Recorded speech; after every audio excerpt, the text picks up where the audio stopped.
Hello friends, Pankaj Bhardwaj YouTube channel में आपका एक बार फिर बहुत बहुत स्वागत है। हम बात कर रहे थे नाइट्रीन की। पिछले वीडियो में मैंने आपको नाइट्रीन की प्रॉपर्टीज़ के बारे में और उसकी फॉर्मेशन के बारे में बताया था। आज मैं नाइट्रीन से होने वाली रिएक्शंस के बारे में आपसे बात करूंगा, जिसमें सबसे पहले हम लेने वाले हैं Hoffmann bromide reaction.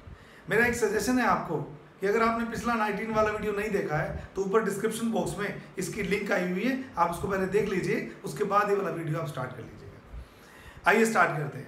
Hoffmann bromide reaction में एलिफेटिक या एरोमेटिक एमाइड्स जब एल्केलाई और हेलोजन के साथ रिएक्ट किए जाते हैं तो प्राइमरी अमीन की फॉर्मेशन होती है। इस रिएक्शन को हॉफमैन ब्रोमाइड रिएक्शन कहा जाता है। आइए देखिए, इस ग्रुप को एक बार के लिए R मान लीजिए, एल्काइल ग्रुप R CONH2 क्या हो गया? एमाइड। तो जब एमाइड की रिएक्शन हेलोजन और एल्कली से कराई जाती है तो हमारे पास में एमाइड की कन्वर्जन यानी कि CONH2 की कन्वर्जन एमीन में हो जाती है। इस रिएक्शन को हॉफमैन ब्रोमाइड रिएक्शन कहा जाता है। एमाइड से एमीन। अभी मान लीजिए एमाइड के CO को हटा दीजिए और बाकी जो टुकड़े बचे उनको जोड़ दीजिए। जैसे मान लो मैं CO को हटा लूंगा तो फिर आपका रिएक्ट प्रोडक्ट क्या बन जाएगा? प्राइमरी अमीन बन जाएगा। ये ना केवल एलिफेटिक एमाइड्स के लिए लगती है, एरोमेटिक एमाइड्स भी बड़े आराम से एरोमेटिक प्राइमरी अमीन की फॉर्मेशन कर सकते हैं। तो रिएक्शन की मैकेनिज्म बताने से पहले मैं इस रिएक्शन की मेन कैरेक्टरिस्टिक फीचर आपसे डिस्कस करना चाहता हूँ। नंबर 1, ये जो रिएक्शन है ये स्टीरियो कंजर्वेटिव टाइप की रिएक्शन है, यानी कि प्रोडक्ट की स्टीरियो केमिस्ट्री में कोई चेंज नहीं होता जब रिएक्टेंट से प्रोडक्ट की फॉर्मेशन होती है। इसके लिए मैंने एक डायग्राम में दिखा रखा है, आप देख सकते हैं कि इसमें CH3DH इसकी जो कॉन्फ़िगरेशन है इस कार्बन की वही कॉन्फ़िगरेशन इस कार्बन की भी है। ऐसे रिएक्शंस को जिनमें सेंट्रल एटम की कॉन्फ़िगरेशन में कोई चेंज नहीं होता ड्यूरिंग द रिएक्शन, ऐसे रिएक्शंस को स्टीरियो कंजर्वेटिव रिएक्शन कहा जाता है। यानी कि इन रिएक्शंस में जो कॉन्फ़िगरेशन है वो चेंज नहीं होगा। तीसरी इंपॉर्टेंट बात, एब्सोल्यूट कॉन्फ़िगरेशन में चेंज। अब यहाँ एक बहुत बड़ा डाउट स्टूडेंट्स करते हैं हमसे जब हम पढ़ाते हैं। स्टूडेंट्स कहते हैं सर कॉन्फ़िगरेशन में और एब्सोल्यूट कॉन्फ़िगरेशन में क्या फ़र्क है? आप लोगों ने स्टीरियो केमिस्ट्री में जो पढ़े हैं वो 2 कॉन्फ़िगरेशन पढ़े हैं। एक को बोला आपने DL या रिलेटिव कॉन्फ़िगरेशन, एक आपने पढ़ा RS या एब्सोल्यूट कॉन्फ़िगरेशन। तो रिलेटिव कॉन्फ़िगरेशन तो फिशर प्रोजेक्शन फॉर्मूले में राइट साइड और लेफ्ट साइड में कौन से ग्रुप लगे हुए हैं उस बेस पर होता है, यानी कि DL नोमेनक्लेचर भी थ्योरेटिकल है। जहां तक RS नोमेनक्लेचर का सवाल है, ये भी थ्योरेटिकल है। ये भी कोहन, इनकोल, प्रेलो, इन तीनों साइंटिस्ट के रूल पर निकाला जाता है कि 1 to 2, 2 to 3 जाने पर फिशर प्रोजेक्शन में अगर क्लॉकवाइज रोटेशन आती है तो ऐसे कंपाउंड को R और एंटी क्लॉकवाइज आती है तो ऐसे कंपाउंड को S बोलते हैं। एब्सोल्यूट कॉन्फ़िगरेशन भी थ्योरेटिकल फिनोमेना है। किसी मॉलिक्यूल को कॉपी पे लिखकर R या S निकालना ये एक थ्योरेटिकल प्रोसीजर है बच्चों, जबकि एक्चुअल कॉन्फ़िगरेशन का इस RS से कोई लेना देना नहीं होता। प्रैक्टिकली जब मैं चेक करता हूं उसका कॉन्फ़िगरेशन, उस कॉन्फ़िगरेशन को ही उसका रियल कॉन्फ़िगरेशन कहा जाता है और इस कॉन्फ़िगरेशन का जो रियल कॉन्फ़िगरेशन है उसका R या S से कोई लेना देना नहीं। तो उसके लिए मैंने बहुत क्लियर किया आप लोगों को। मैंने बोला कि कॉन्फ़िगरेशन दिखने में आपको सेम दिख रहा है भाई, 2 फॉर्मूले, 2 बॉन्ड ये रहे प्लेन में, ये वेज पे D और डैश पे H, ऐसे ही प्लेन में CH3, वेज पे D और डैश पे H, इसे बोलते हैं कॉन्फ़िगरेशन। ये इन दोनों का सेम है। लेकिन मैंने क्लियर कर दिया, रिएक्टेंट अगर R है एमाइड तो प्रोडक्ट एमीन भी R हो सकता है। रिएक्टेंट अगर S है तो प्रोडक्ट भी S हो सकता है, पर उल्टा भी हो सकता है। रिएक्टेंट R है तो प्रोडक्ट S हो सकता है, रिएक्टेंट S है तो प्रोडक्ट R हो सकता है। यानी कि ऑप्टिकल एक्टिविटी का इन RS से कोई कंसर्न नहीं है। ऑप्टिकल एक्टिविटी को निकालना कि डेक्स्ट्रो रोटेटिव केमिकल है क्या लीवो रोटेटिव केमिकल है, ये बिल्कुल एक्सपेरिमेंटल बात है। मैं किसी मॉलिक्यूल को कॉपी में ड्रॉ करके नहीं बता सकता कि ये क्लॉकवाइज में रोटेट करेगा लाइट को या एंटी क्लॉकवाइज में रोटेट करेगा। हाँ, कॉपी में ड्रॉ करके मैं ये बता सकता हूँ कि इसका एब्सोल्यूट कॉन्फ़िगरेशन क्या है, ये मॉलिक्यूल R है या S है। तो कॉन्फ़िगरेशन एक्सपेरिमेंटल फाइंडिंग से आएगा और एब्सोल्यूट कॉन्फ़िगरेशन या RS कॉन्फ़िगरेशन थ्योरेटिकली उस मॉलिक्यूल का फिशर प्रोजेक्शन फॉर्मूला बनाकर या वेज डैश फॉर्मूला बनाकर कॉपी में निकालने के लिए होता है।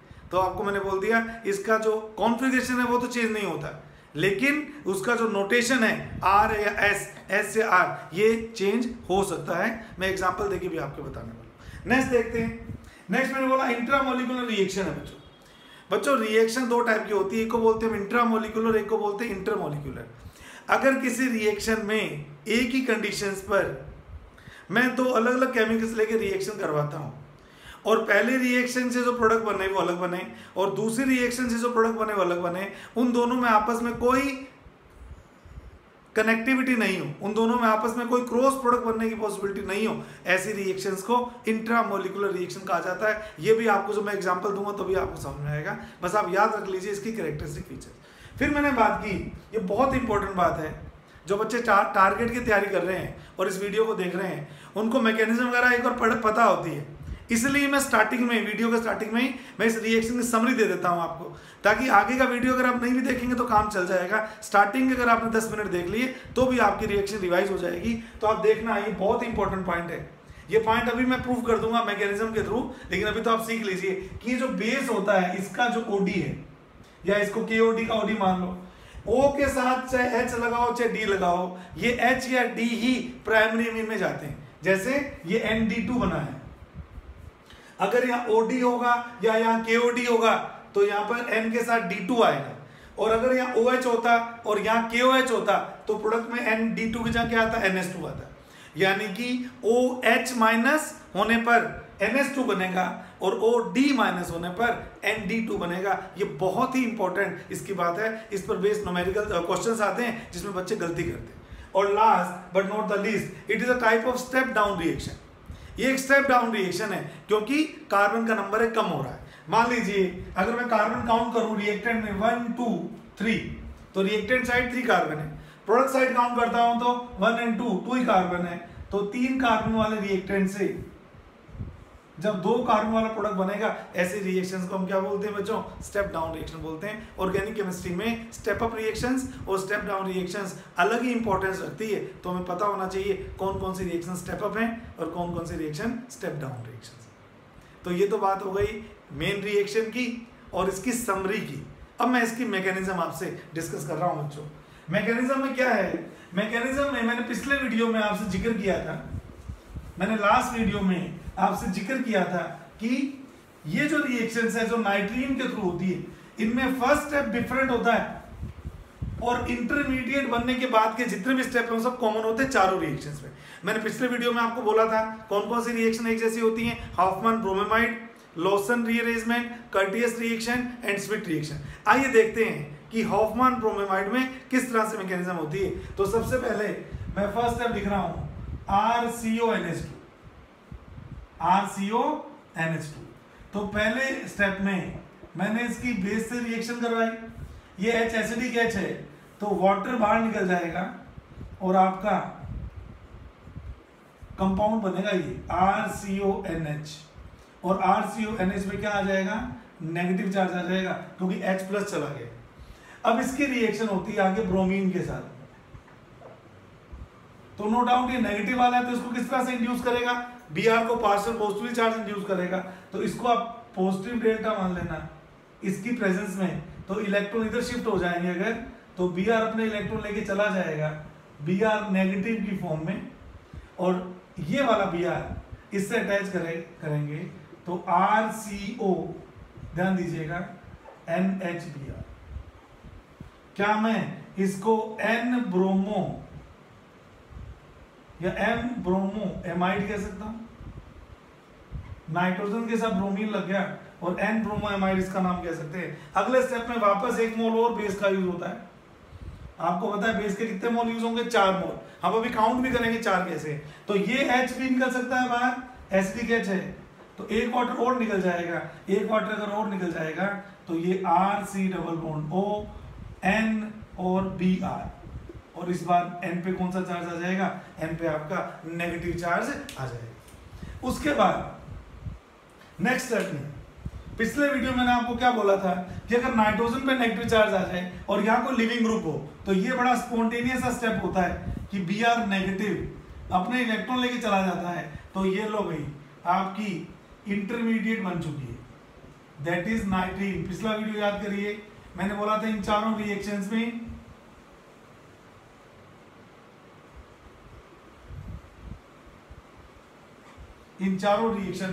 आपकी एसाइल नाइट्रीन, एल्काइल लिख दिया मैंने, एसाइल नाइट्रीन एक इंटरमीडिएट है।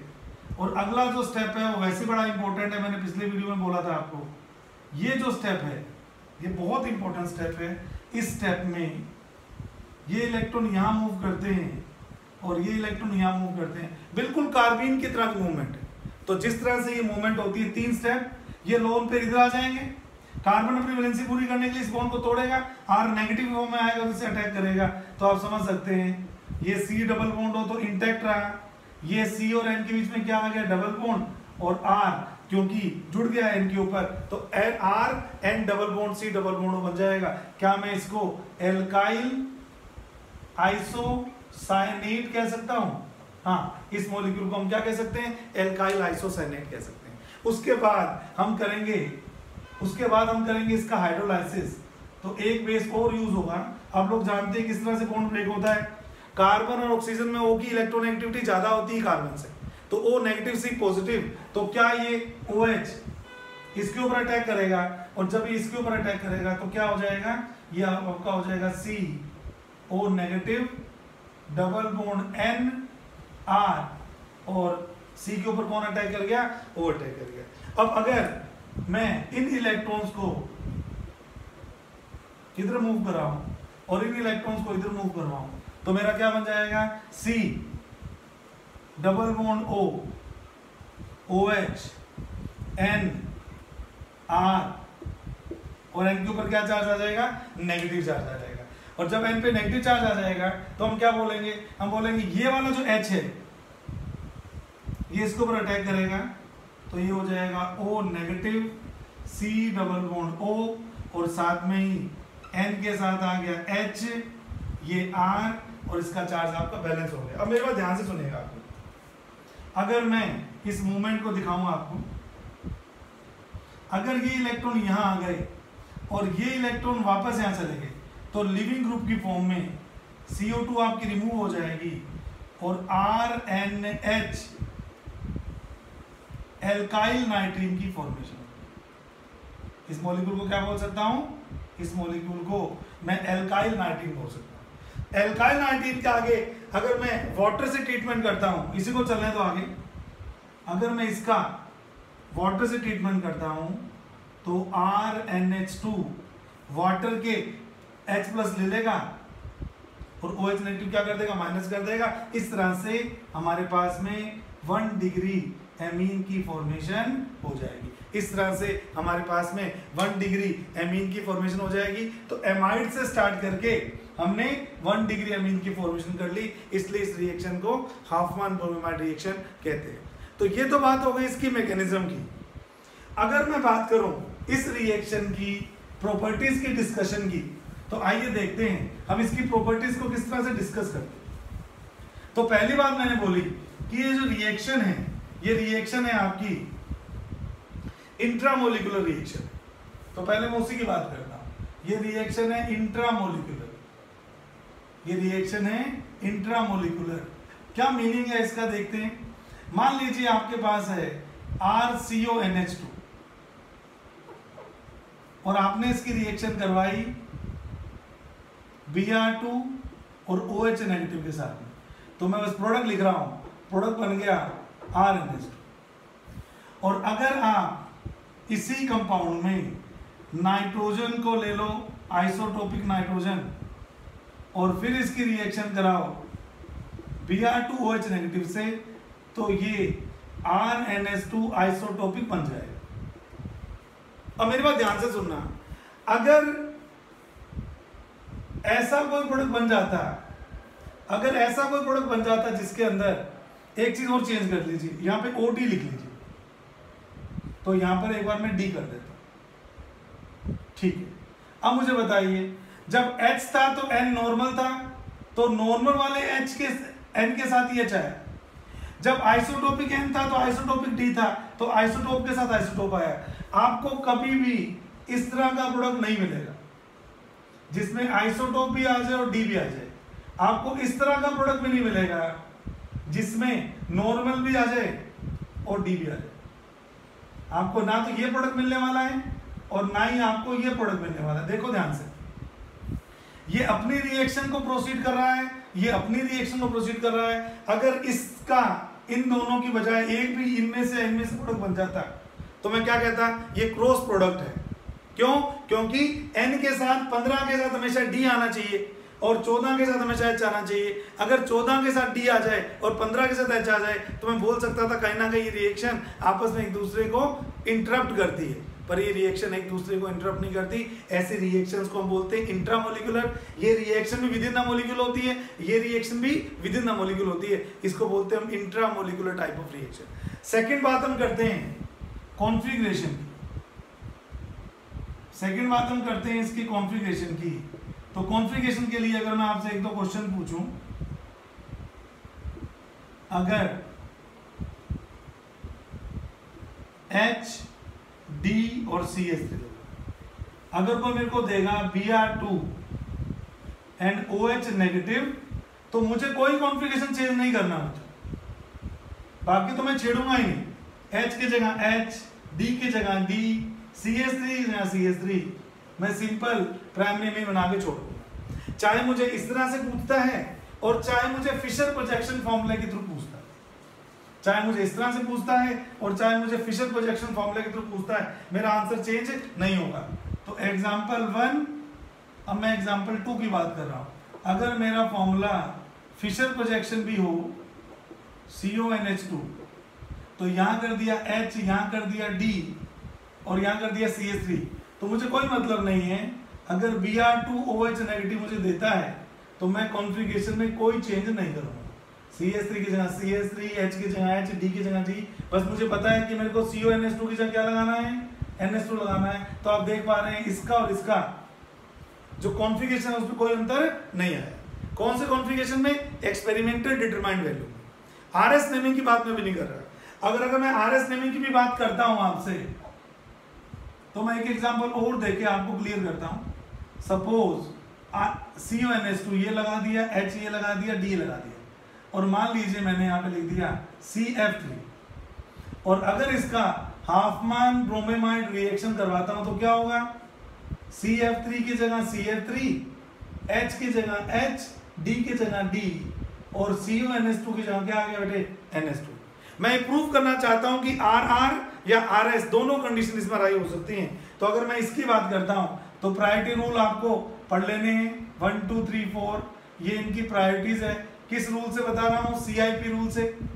ऑर्गेनिक केमिस्ट्री में ऑप्टिकल एक्टिविटी पढ़ते हैं तो CIP रूल लगाते हैं। तो क्या करता हूं? 1 से 2, 2 से 3। अगर 1 2 2 2 2 3 जाने पर एंटी क्लॉकवाइज घूम रहा है तो S है, रिएक्टेंट S है, मैं प्रोडक्ट निकालता हूं। जब मैं प्रोडक्ट निकालता हूं तो भी 1 2 2 2 2 3 जाने पर एंटी क्लॉकवाइज है, तो S का S ही रहा। लेकिन अगर मैं बात करूं ऊपर वाले केस की, तो ऊपर वाले केस में फर्स्ट प्रायोरिटी CF3 की है, ये सेकंड प्रायोरिटी, ये थर्ड प्रायोरिटी और ये फोर्थ प्रायोरिटी। क्योंकि कार्बन के साथ 3 फ्लोरीन की ज्यादा वेटेज है, कार्बन के साथ 3 फ्लोरीन की ज्यादा वेटेज है और कार्बन के साथ 2 ऑक्सीजन और 1 नाइट्रोजन की तुलना में। इसको हम कैसे इमेजिन करते हैं? 3 फ्लोरीन इमेजिन किया है तो है ही सच में 3 फ्लोरीन। उसको हम कैसे इमेजिन करते हैं? COON। तो आप जानते हो इसका सेनापति इससे ज्यादा स्ट्रॉन्ग है, तो CF3 की प्रायोरिटी CONH2 से ज्यादा होने के कारण 1 2 3। अब देखो जरा 1 2 3 में कैसे मूवमेंट हो रही है? 1 2 3 में मूवमेंट हो रही है क्लॉकवाइज, तो रिएक्टेंट तो R है। और यहां अगर मैं करता हूं तो पहली प्रायोरिटी 1 नंबर नाइट्रोजन को, कार्बन को नहीं, इसको नंबर 2, इसको नंबर 3, इसको नंबर 4। तो 1 2 3 जब मैं जाऊंगा तो एंटी क्लॉकवाइज आएगा, और एंटी क्लॉकवाइज आएगा तो क्या होगा? S। तो मेरे ख्याल से आपको समझ में आ गया कि कॉन्फ़िगरेशन तो कांस्टेंट रहता है, ठीक है। कॉन्फ़िगरेशन का मतलब 3D स्पेस में उस मॉलिक्यूल की अरेंजमेंट, उसके अराउंड एटम कैसे लगे हुए हैं, वो तो एज इट इज ही लगे रहेंगे। लेकिन जो एब्सोल्यूट कॉन्फ़िगरेशन है वो सेम भी रह सकता है और चेंज भी हो सकता है। ये इंपॉर्टेंट इसकी कैरेक्टरिस्टिक फीचर है जो कि मैंने आपसे डिस्कशन किया। और जहां तक उस पॉइंट का सवाल है जो मैंने H वाली बात बताई थी, तो आप मैकेनिज्म को देखेंगे तो आपको पता लगेगा ये दोनों H कहां से आते हैं। ये दोनों के दोनों H एल्कली वाले H होते हैं। तो अगर मैं इस पर भी आपसे एक एग्जांपल पूछ लूं, मान लीजिए आपको कहता है CH3CONH2 और यहाँ पे देता है OD नेगेटिव के साथ Br2, तो मैंने बोला आपको कि इस N के साथ जो पार्ट आता है वो OD वाला आता है, तो आंसर होगा ND2। और अगर इसी में CH3COND2 करता है और यहाँ देता है OH नेगेटिव और Br2, तो मेरे प्रोडक्ट में जो अमीन बनेगी वो सिंपल H वाली अमीन बनेगी। तो ये भी आपको याद रखना है कि अमीन में जो पार्ट आता है ये वाला, वो इससे आता है, ये वाला वो इससे आता है, इस D से आता है। तो ये इंपॉर्टेंट बातें जो आपको हॉफमैन ब्रोमीमाइड रिएक्शन के रिगार्डिंग याद करनी है। तो ये है हॉफमैन ब्रोमीमाइड रिएक्शन। नेक्स्ट वीडियो में मैं आपके सामने नई नाइट्रीन की रिएक्शन लेके आऊंगा। इनफैक्ट मैं तीनों रिएक्शन एक साथ ही स्टडी करवाऊंगा आपको, लॉसन, कर्टियस एंड श्मिट। आपने इस वीडियो को पूरा देखा, इसके लिए आपका बहुत बहुत धन्यवाद। आप इस चैनल को पसंद कर रहे हैं, लगातार सब्सक्रिप्शन मेरी बढ़ती जा रही है, आपका बहुत बहुत धन्यवाद। यहाँ पर एक पिक आएगी मेरी, वहाँ पर अगर आप क्लिक करेंगे तो सब्सक्राइब का बटन है। अगर अभी तक आपने इसको सब्सक्राइब नहीं किया तो इसको सब्सक्राइब कर लीजिए। वीडियो को लाइक जरूर दीजिए, लाइक देने से हमको मोटिवेशन मिलती है। नेक्स्ट वीडियो के साथ आपसे फिर मैं मुखातिब होऊंगा, तब तक के लिए नमस्कार। Thank you so much.